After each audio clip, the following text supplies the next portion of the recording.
in southeastern Pennsylvania until 3:30 a.m.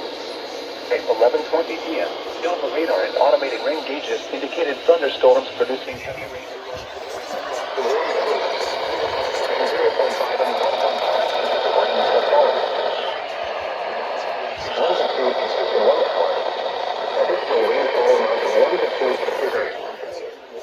Flash flooding is ongoing or expected to begin shortly.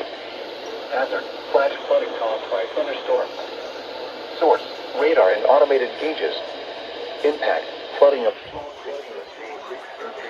urban areas, highways, streets, and underpasses, as well as other drainage and flash flooding includes Allentown, Wilson, Allentown, Nazareth, East Green Hill, and Wind Gap. This includes the following highways: northeast extension between mile markers 32 and 60.